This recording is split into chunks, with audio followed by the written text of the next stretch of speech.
Welcome to this episode of the Talent Forge, where we are featuring Richard Reid. Welcome, Richard. Hi, Jay. Good to meet you. Nice to meet you as well, and I'm super excited about this conversation. You've got an incredible backstory and history. Let's let the audience get to know you just a little bit. And how did you find your way into this talent development space? Well, I actually started off in a funny kind of way. I did a degree in classics at university, then fell into IT and business consultancy and hated that. And took a year out and went traveling and ended up sharing a tent in Patagonia with a psychiatrist from Wales. You couldn't make this stuff up. That's We awesome. started talking, and he said, I think you'd be a really good psychologist. So when I came back to the UK, I retrained, and I've been doing that now for about 20 years. First and foremost, starting off with one-to-one therapy, and over the years, moving more into the corporate space, working with entrepreneurs, working with organizations, really looking at their culture, their behaviors, and how it is they can optimize performance. Okay, so you moved from IT and, probably some sort of engineering there to kind of human engineering. What was that transition like? Like, what was going through your mind during that time? Well, the IT thing was really for want of a better idea. You know, there's only so many things you can do with a classics degree. So I sort of fell into that. But the part that I really enjoyed about it was the people aspect of it. So I've never, despite working in IT for several years, I'm not really a techie. I was always the guy who would be the conduit between the techies and the rest of the organization. So for me, it's always been about human interaction and understanding what works, how you can put people at ease, how you can connect with what's important to people. That's incredible. So that must have been fun transition, but the background in people and just sort of having that passion, I'm sure really kind of facilitated that way forward. I want to dig into something that I think is going to be so useful for our audience here on the Talent Forge. And you talk quite a bit about body language. Now, as a trainer and as a coach, you're standing in front of a room, or if it's virtual, you're sitting across, hopefully not looking at a completely blank screen, but maybe being able to see some different things. Yeah. Yeah. What can you, let's start this conversation off around body language, Richard. What would you suggest for those emerging trainers? How might they be able to manage that effectively? Or what are some, tips or tactics that you might be able to share to help them out? Yeah, good question. So I think first and foremost, it's about self-awareness, and a lot of the time we do things without thinking about it. And if somebody sort of tap you on the shoulder and say, "Why did you just do that?" A lot of the time we wouldn't be able to answer that. So I think it's building that self-awareness, and it's then that you can start to identify what are the areas that you might want to change in order to have the most impact. And I think it's striking a balance. I think if you're too polished, that can make people wary. You know, I can think of lots of British politicians, for example, have had lots of training in this area, and it actually is counterintuitive because people don't trust it. So it's not about eradicating who you are, but it's about sort of polishing the edges ever so slightly. And I Isn't think one of the that most isn't that so interesting though, like being too smooth or, being able to, absolute, it's not yeah, human. It's not yeah. human when we're too smooth. So I'm all for improvement, but I think it needs to be within the context of who you genuinely are at the heart of yourself. And if it's not, people are very good at looking through that, and it actually diminishes the amount of trust and connection that people have with you. I want to stick on something that you said about that awareness. It's so important, and yet it's seemingly so difficult. I always mess with people whenever I'm doing a presentation or anything like that on compelling presentations. If I'm doing something, I'll ask the audience, I'll say, "Can you fold your arms?" And all of them, obviously we can all fold our arms. Then I ask them to switch them.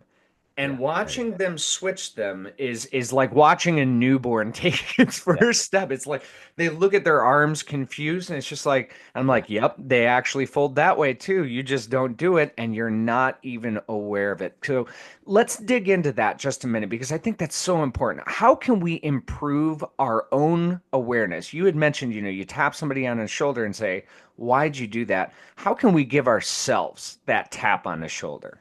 yeah, yeah. Well, I think the first thing is setting the intention to do that Mm. before you go into situations. Set the intention to notice more of what you do, and I think one thing that really helps with that is slowing down. We do so many things in autopilot and at speed, and sometimes we've got to do that, but we do it by default a lot of the time. And that really affects our interactions with people because we start to, without meaning to, objectify people. We don't see them in real time. We don't pick up on the nuances. And as a consequence, we become very much one tool for every job approach. So that slowing down is really important because then you can make more informed choices about what you choose to do in response to what's happening. So it's freshly baked. The interaction you're having are freshly baked rather than things that you are bringing by default. It's so interesting because I think slowing down could help us in so many different ways, but it's always as though we're flooded with, all these signals and everything else. Does our body language then sort of just kind of become a little bit more autonomic? Is it something that, because we think about the movements we have, our skeletal movements, our muscle movements, and where those are connected inside of the brain. And I know we're getting a little deeper into the science here, but as we start to think about just generalized movement and mindfulness of that movement, Yeah. are we sort of shifting a little bit away from that autonomic response? Are we kind of literally creating the conditions of being present or more mindful that way? Absolutely. And for me, it comes down to the idea of psychological safety. Hmm. So generally speaking, people, particularly people who don't know us, they feel safer when they have more opportunity to process what it is that we're doing, and particularly when there's a rhythm and a pattern to it. And when we're operating at pace, things tend to be more erratic. It's harder for people to keep up with the flow of things. So that slowing down is a great opportunity to be more inclusive and also to adapt to whatever the circumstances might be that are unfolding. So we don't tend to do that all that often. It becomes very transactional. Okay, so let me shift this side again one more time here. I'm now standing in front of a room and I'm trying to set my intention for being mindful of my body language. And Yeah, now all of a sudden I'm creating panic. I'm like, "Oh my God, they're looking at me. They're looking at my face. I got to smile. I'm doing yeah, all of these yeah, crazy things to try to, be authentic but not be too authentic or overly polished." How do we get out of our own head sometimes? Because I know that that can be a big thing. Right? yeah. We are social creatures. We look to other creatures, in our species for cues and those types of things. How can we make sure that we're not over analyzing, but still setting that intention in a proper, in a effective manner? Yeah, so I think we can set assumptions at the outset of those interactions, but I think as you've sort of pointed to there, we have to check those assumptions as we progress through that interaction. But I think certainly we could start off by thinking about what we think the audience needs from us, what the situation needs from us, and then use that to inform how it is that we use our body language, and the kind of energy and emotions that we want to create. And you see this quite a lot when people are giving presentations that they're very heavily caught up in the content of what they're delivering, but they're making assumptions about what is relevant to the audience and Yep. assumptions about what the audience will then take away from that information, and act on. So we've got to think about what do we want to invest in this interaction and what are the action points that we want people to take away.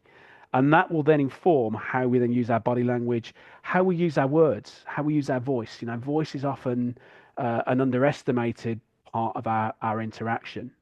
You think about animals. Yeah, animals don't necessarily understand the words that we use, but they understand the tone and the pitch and the pace and the energy that's connected with that. And it's exactly the same with humans.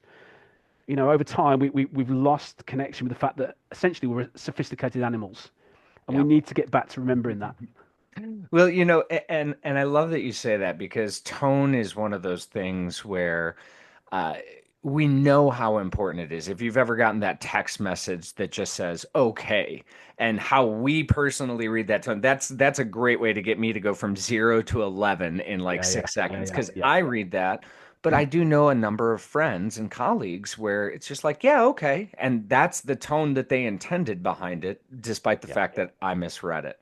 yeah, yeah. When we're thinking about something like tone and inflection, it's always astounding to me, and I want to dig into you and your background and your knowledge here.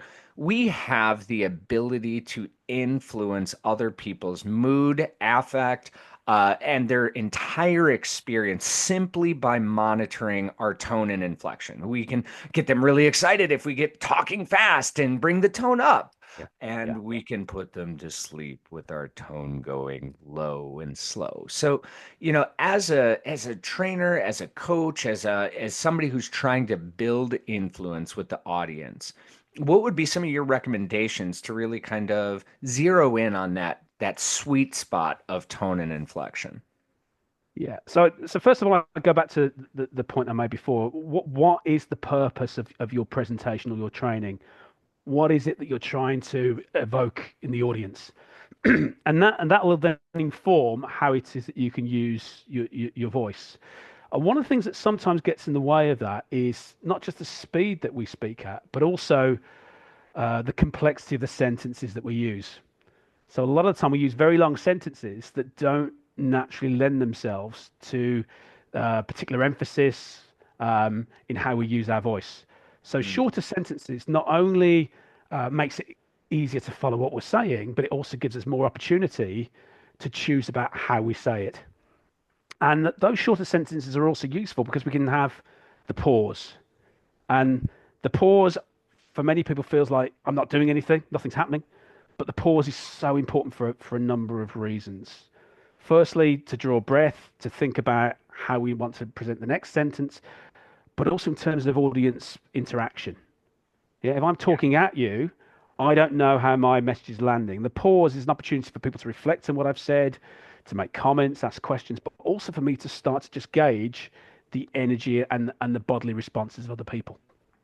Pauses are always that scary thing for that trainer. It's like, why am I silence? We are so uncomfortable with silence. Do you have any insight? What is it about silence that really just absolutely makes people uncomfortable? Yeah, I think silence is a leap of faith, isn't it? And if you think about the human brain, it's very geared towards doing rather than being. Mhm. That's our natural place to be. And for many of us, we often feel we need to prove our existence in an interaction by delivering something. And a pause can feel quite passive, but actually it adds a tremendous amount of value. You know, if you're doing it all the time, that might be a little bit strange, but now and again, used in a deliberate way, it's immensely powerful. You know, and I speak from the position of first and foremost being a therapist. And so often, the biggest insights come when I hold back. Mm. Yeah. If I take people at their first comment and move forward with that, sometimes that works, but it often leaves a missed opportunity behind.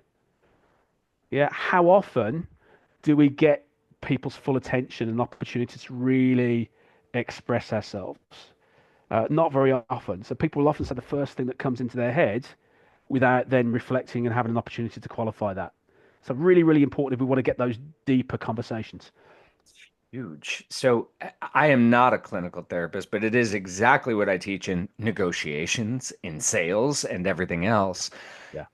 I want to really draw out something you said, and I'm going to borrow this and I will give you full credit for it.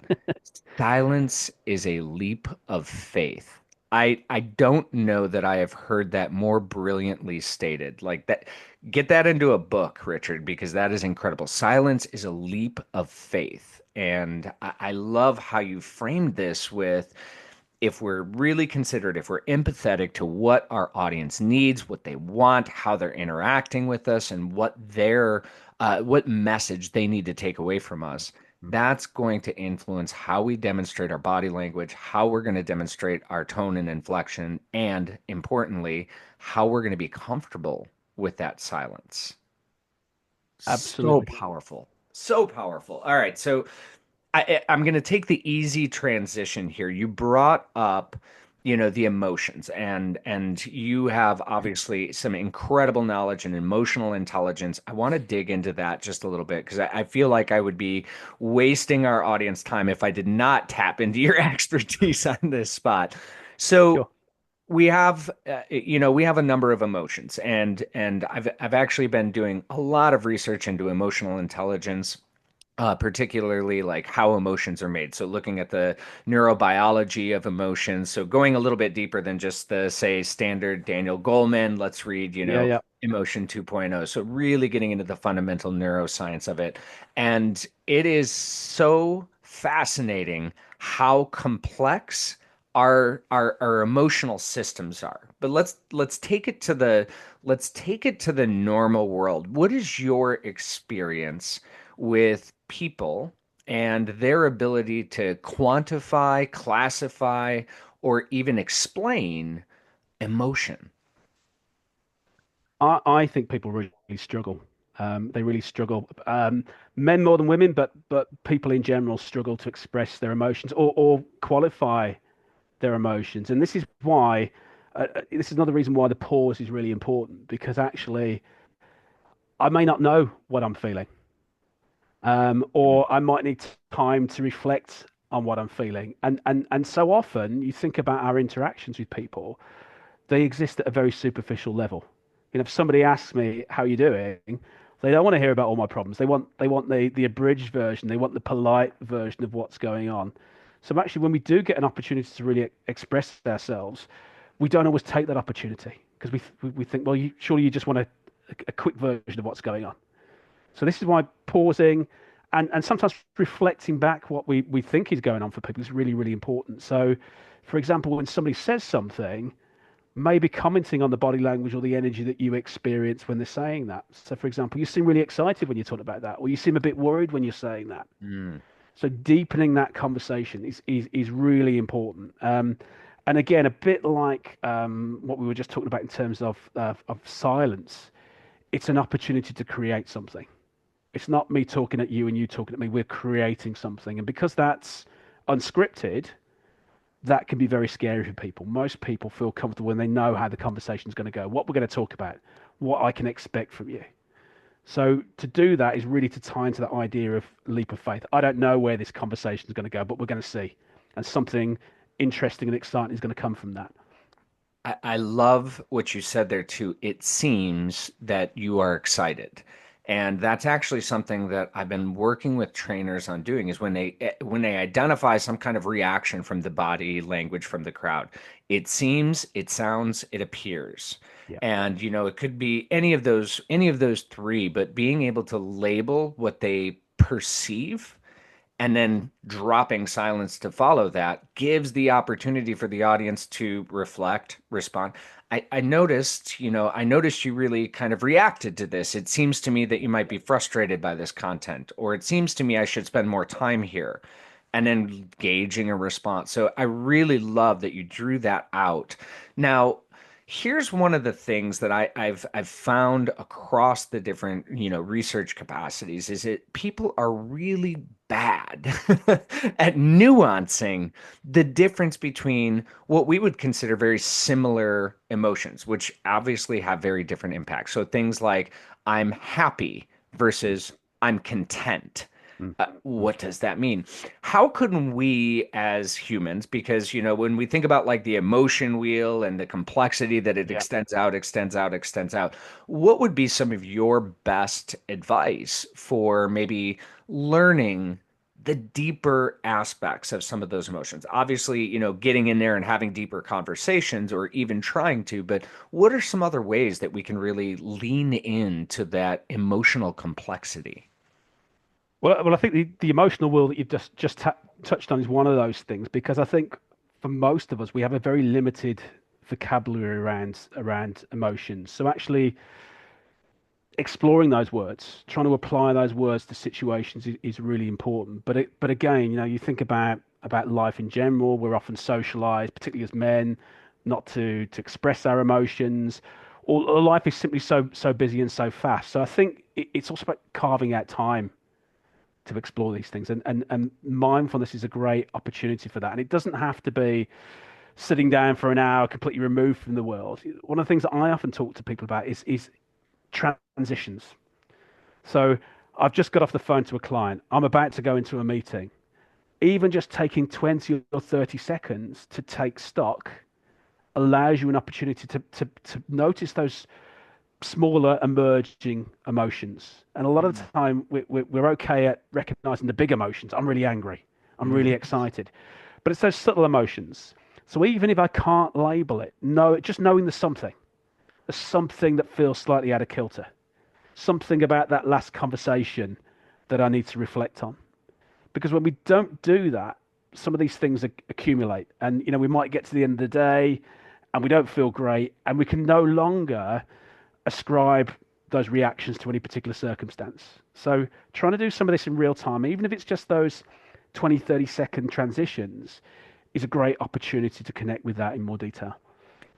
I love that, because a lot of times when we think about doing deep emotional work, or when we're even thinking about, shifting some kind of mindset, it's always we look at that and it's the top of Mount Everest, right? Like it's like, oh my gosh, that's so much work. We got to do that. I love that you brought that to 20 or 30 seconds of reflection because anybody can do that. We can literally do that right Yeah. before we get onto the call. It's something that's so accessible, and if it's easy from my behavioral science side, if it's easy, people will do it. If it's not It, easy, it, they're gonna do it, everything it, they can to not do exactly. it. Exactly. I work with So, lots of busy execs, and they haven't got time to do all these big things. It will, even if they're stressed, they come for you with stress.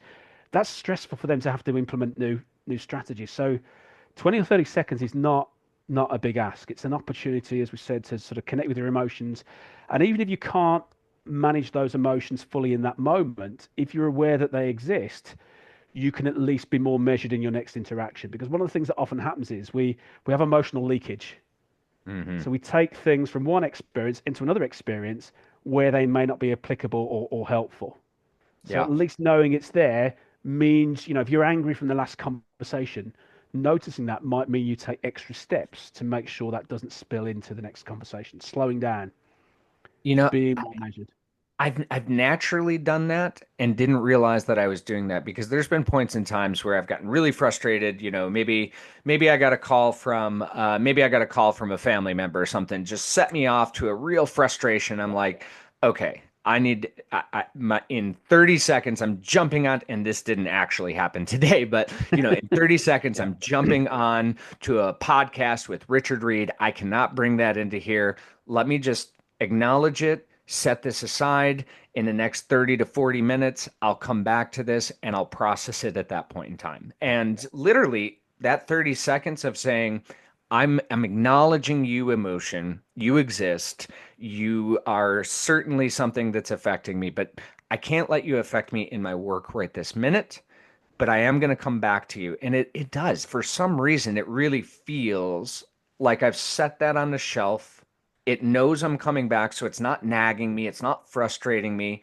And then all of a sudden, I can step into whatever the next piece is in my more natural, sort of authentic self. And then, sure enough, as soon as it finishes, I get back, I grab that off the shelf. I'm like, oh, I'm Yeah. frustrated Yeah. again. Yeah. Yeah. But So, there's a process around it, and this I think this is really interesting because for me one of the things about the brain is that it's a bit like a small child. It wants what it wants right now. mm, And if you can set that rhythm where you say, look, I hear you, you can have that ice cream, but you have your ice cream when you've done your homework, delaying that process, not ignoring the process, delaying the process. When you do that consistently, the brain starts to trust. It knows that it's going to get that attention that it needs at some point, and so it relaxes. It doesn't feel it's got to be front of mind all the time. And I do tend to find that when I come back to whatever that emotion is, it feels less hot. It feels less intense. Yeah. Like even if I was really, really frustrated, if I'm able to kind of set that aside, acknowledge it, put it away for a minute, when I come back to it, I really do feel as though I'm coming back to it with a little bit more logic, maybe. And don't get me wrong, there's times where it's like, yeah, all right, I'm back into this emotion and I'm feeling it, but it just doesn't feel quite as intense as it may have when I first put it on the shelf. Is that a normal reaction? Absolutely. So you mentioned Daniel Goleman earlier. This is kind of Daniel Goleman territory, really, and Daniel Kahneman as well. So this idea of system one and system two. So slowing down. It's a bit like the pause. When I don't act on an impulse straight away, I shift to a different part of the brain and get a very different response. So even if there's something that I do need to address, I'll do it in a way which is like to be more constructive, more inclusive, and not have to spend lots of time picking up the pieces afterwards. Yeah. And I think this is often one of the problems that, when we've got that emotional leakage and we don't recognize it or do something to acknowledge it, it causes problems in the next interaction. It rolls into other things. So the pause is massively important. And again, it feels so obvious that a lot of the time we don't do it. And for me, it's often the really obvious things which are the things we need to do. We need to do them more consistently.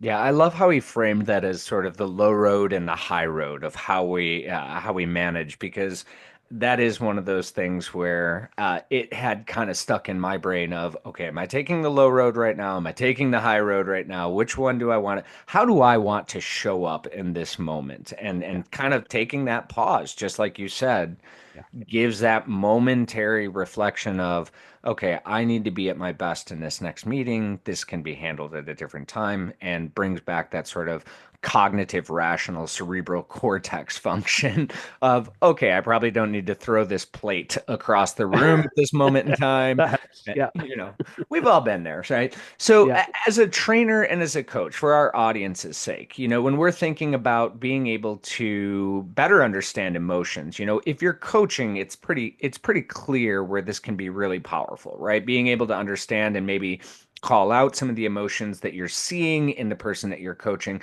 In a training room, it might be a little bit more different to nuance each person's individual emotion, because they're going to all experience that from their own personal lens, from their own personal experiences, from their own personal traumas, etc. What would be maybe a thought process from you, Richard? How might I, as a trainer, if I've got a group of 20 people and I'm seeing obviously a barrage of different emotions, or and maybe they're, you obviously, I make a joke and everybody kind of laughs and giggles. The one person over there doesn't, so maybe they're not having a great time or whatever. yeah, yeah. How do I manage mass emotions in a world where I'm standing on a stage or I'm standing in front of a room? Yeah, it's a really tricky one, and obviously it's not practical to go around everybody individually. But one of the things that I often use in those situations is when I'm getting the sense that there might be an emotion, or when we've just done something that might be quite provocative or thought provoking for people.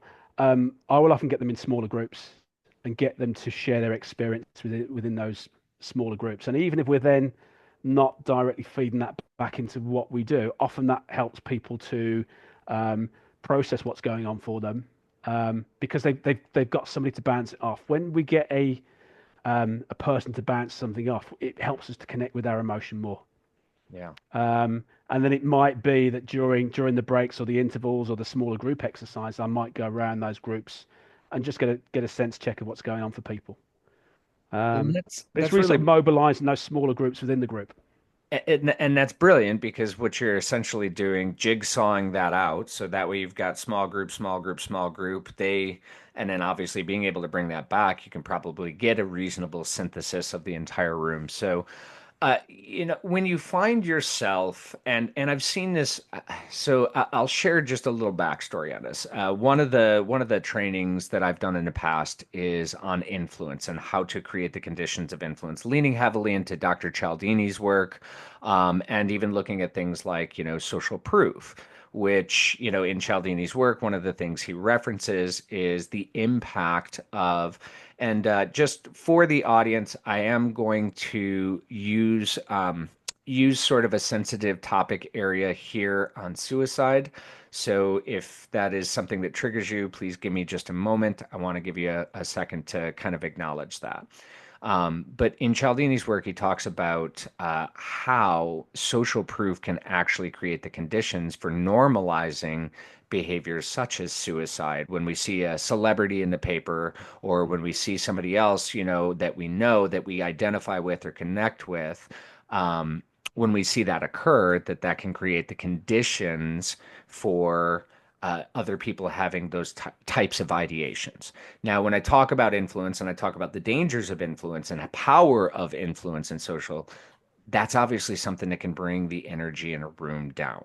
And my question for you is when we find ourselves getting into some of that deeper territory, or even if it's really working with somebody and them drawing their own personal experiences, their traumas, their emotions out, as a trainer or a coach, how might we be able to level that line? Or should we? Is it something that we want to try to bring them back up and spike them?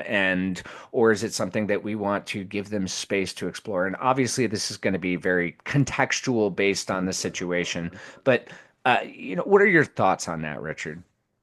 Yeah, I think it does very much depend on what it is that you're trying to achieve with the exercise. But I think provided it's relevant, then I think it is important to give people time to recognize and adapt to whatever it is that they're feeling, and if appropriate, to bring that into the discussion. Um, but I think there needs to be a limit to it, particularly if it's sort of low emotions, that can be quite tiring. It can drag everybody down, and it might mean that you sort of open things up that you can't contain within that group environment. So um, I will sometimes let those things run for a little bit within a session, but then if it feels that actually this is going to take us too much off track, then I might do something to lift the mood. One of the things that I often use is the work of Amy Cuddy. I don't know if you know the work of Amy Cuddy. Yep. So we'll just do very brief exercises where we get people to change their body state, to hold that body state for a couple of minutes as a way of putting some boundaries around what has gone before and having a bit of a reset. It doesn't mean that we're sweeping it under the carpet, but we are containing it.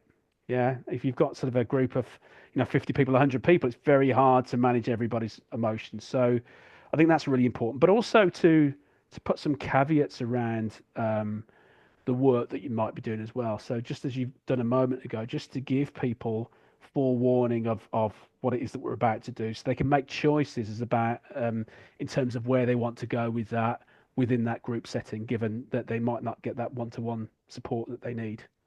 Um, so really, really important that people have that in advance so they can make those choices. That's some excellent advice there. So, when we think about bringing the human aspect into the training. And this is going to be my overall general question, right? So this is all right, Richard, this is your chance. What's on the top of your mind that you would love to share with a trainer, a coach, an HR professional? What are some things that we really need to be thinking? If I was to say, could you give us just a couple of your top level tips, tactics in whatever space, whether it's in emotional intelligence, whether it's in the body language, tone, inflection, or something completely different? What are your best tips and tactics that our audience would be able to kind of think about, reflect upon, and take into their next levels of talent development? Yeah, yeah. I think the biggest thing for me is psychological safety. How is it that we can make people feel safe enough to really acknowledge what it is they need, what it is that they're experiencing, because then you can have more authentic conversations. Mm, And I think too often, because we're not going into these conversations having thought about what we want to achieve, or maybe we're trying to be too prescriptive in what we're trying to do, we're not really meeting people as individuals. We're objectifying them. And that tends to be most people's experience of the world. So it's very easy for us to play into that narrative. So I think slowing down, showing curiosity for people's positions is really, really important. Understanding more about where they're coming from, what's of primary importance for them before you start to offer solutions. And even if you know the answer, you know the solutions they need, how you position those solutions will determine whether people buy into those and see those as the right fit for them. So understanding people's hopes and fears, understanding people's idioms, use of language, all those sorts of things are really, really important if we want to pitch our message in the right way. So whether that's working in HR, whether that's in mental health, whether that's in training, I may know why what I want to do is important, why it's valuable, but it doesn't necessarily follow that other people do. So adapting the message to the audience is really important, and that takes a degree of courage and, as I said before, a leap of faith, because when you start to open things up, there are no obvious rules. Conversations can go in a number of different directions, and most people find that quite scary. So doing that in small ways and building your confidence up with it is really important. So you can hold that space wherever the conversation might go. That's brilliant. You know, it's interesting with psychological safety, and I dig in on this for just a moment. It really feels like psychological safety is very much like trust, right? Like it That's takes a right. little while for you to build it up, and how quickly you can lose it. Yeah. You know, when you're in one of those spaces, and I've seen this occur in a number of different spaces where either you've got a tense conversation in a facilitation and somebody, the manager shuts down one of the employees in the middle of that, and all of a sudden you can just sense the Yeah. psychological safety has been sucked out of that room. What would be, yeah, how do we recover from that as a trainer, as a facilitator, as a coach? What would be some ways that when we see those violations of authenticity or those violations of somebody bringing themselves in, feeling safe, putting it out there, and then Yeah. all of a sudden getting smacked down, not necessarily by the trainer or the facilitator, but by somebody else in the space? How might we be able to handle that in a professional, graceful, courteous manner that maybe helps to start the process of rebuilding that psychological safety? Yeah. Interesting question. I think the tendency in those sort of situations is people recognize something's gone wrong, and they tend to speed up and they tend to do more, and as a consequence, dig that hole deeper in a lot of cases. So I think it's again, it's this idea of slowing down, pausing. So let's take stock of where we are before we decide where we're going to go next. So that might be, using skills like immediacy. I sense that you're feeling frustrated at this point, or how are you feeling at this point?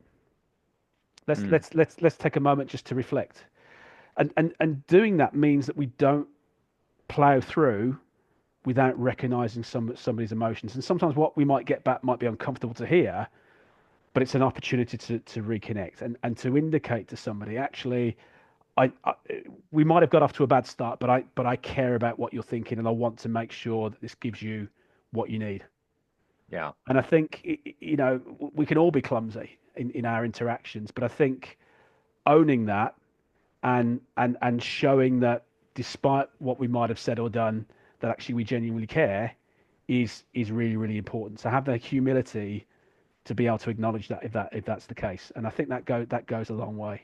And actually, it tends to be a rarity. Most people plow on regardless, and that's most people's experience of the world. So pulling back from that, acknowledging when there's a difficulty, collaborating, showing curiosity. Those are all the skills that I think we need for all kinds of interactions, and they're not there enough of the time. You know, it's so interesting you say that because you're right. A lot of us plow through or we push past it because we want to just get it in the rear view mirror and we don't want to deal with it. But that is going back to, I think, exactly what you said, is that is we're not even sure how to deal with our own emotions in that space. And therefore, the idea of having to manage emotions from others as well as our own reactions to that is just almost too much to bear. But to hear you, and I think that this is such an excellent tip that you've shared. Stay in the space. Take the leap of faith. I'm telling you, I really, really love that framing. That silence is that leap of faith. Take that leap of faith, engage, and what's going to come out of that is probably going to be far more impactful, engaging, and meaningful to the audience than potentially our own fear of what if I can't control this situation or anything else. Absolutely. I think, in terms of coaching and particularly in therapy. So my initial training in therapy was trauma therapy. Mm, And some of the stories that people used to bring, particularly in the early days, my reaction would be, how on earth do I deal with this? This is just so outside of anything I've ever heard before.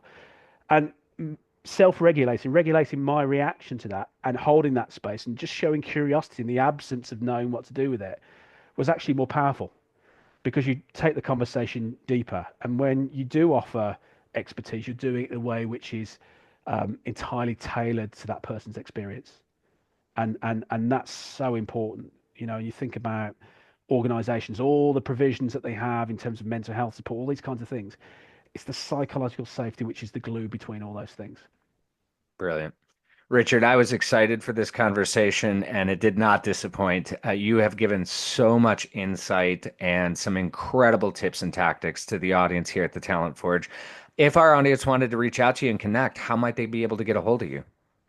Well, they're welcome to visit my website, which is richard-reid.com, or you can email me. It's richard@pinnaclewellbeingservices.com. Well, thank you so much for joining us here today, Richard. This has really been an insightful conversation. My pleasure. Really enjoyed it. And thank you, audience, for tuning in to this episode of The Talent Forge, where we are shaping the future of training and development.